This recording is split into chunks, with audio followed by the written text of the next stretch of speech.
Malaki daw ang nagagawa ng pag-ibig sa isang tao, kaya naman kitang-kita ito sa katauhan ni Mark Leviste, ang Vice Governor ng Batangas na kung saan ay boyfriend din ni Kris Aquino.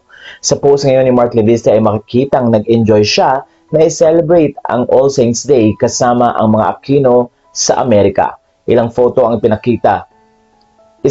ang ipinakita ni Mark Leviste na kasama niya si Kuya Josh at tila tuwang-tuwa nga ito.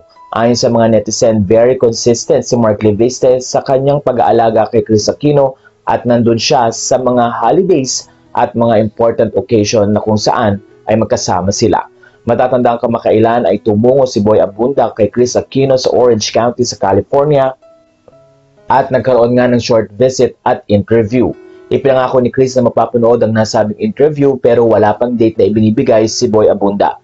Pero doon ay nagpasalamat din si Kris dahil hindi siya nakalimutan ng kanyang kaibigan at itinuturing na kapatid.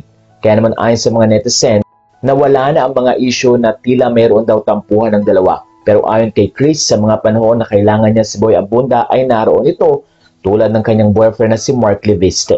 Marami rin ang natuwa dahil sa darating na Christmas. Ayon kay Kris ay magkakasama silang isa-celebrate ito with the family of Mark Leviste and at the same time ay birthday din ito ni Mark. Kaya naman ayon sa mga netizen, mukhang made in heaven ang love story ng dalawa dahil ipinanganak si Kris naman noong February 14, samantalang December 25 naman ipinanganak si Mark Leviste na ayon sa mga fans ay parehong day ng pag-ibig.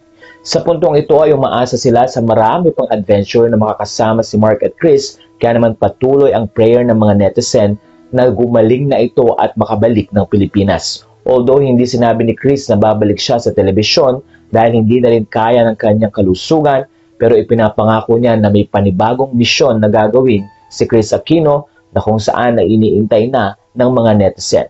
For now ay focus si Kris sa pagpapagaling and at the same time ang kanyang relasyon sa Vice Governor ng Batangas na si Mark Leviste.